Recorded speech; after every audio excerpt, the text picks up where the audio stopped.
नारायण! नारायण!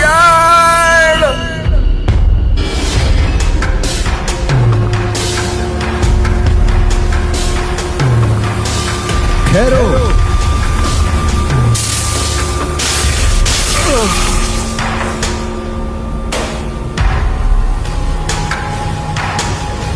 हे सज्जनों, आप सब कौन हैं जो यमराज के अधिकार क्षेत्र को ललकार रहे हैं? आप हमें इस पापी अजामिल के शरीर को स्पर्श करने से क्यों रोक रहे हैं? क्या आप सब देवता हैं? यदि तुम वास्तव में यमराज के सच्चे सेवक हो तो तुम्हें यह ज्ञात होना चाहिए कि किसे दंड देना उचित है और किसे नहीं।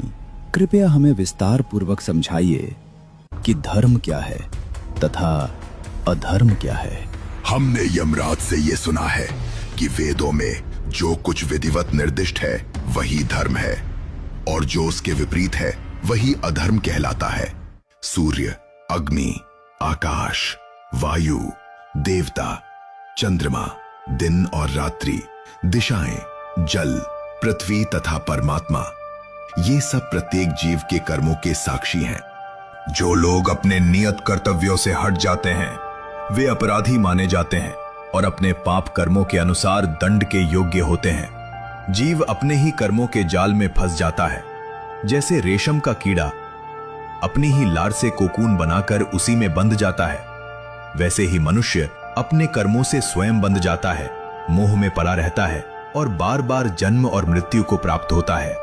तुमने जो कुछ कहा है वह सब सत्य है, परंतु यह अजामिल अब निष्पाप हो चुका है। तुम इसे दंड नहीं दे सकते। निश्चय ही अजामिल पहले एक निष्पाप ब्राह्मण था, परंतु समय के साथ वह बहुत पतित हो गया। अब मैं उसका इतिहास सुनाता हूँ। इस प्रकार यमदूतों ने अजामिल का इतिहास सुनाया, कैसे वो कभी एक शुद्ध और धर्मनिष्ठ ब्राह्मण था और किस प्रकार वो धीरे धीरे अपने उस उच्च स्थान से गिर गया। आरंभ में कन्नौज का ब्राह्मण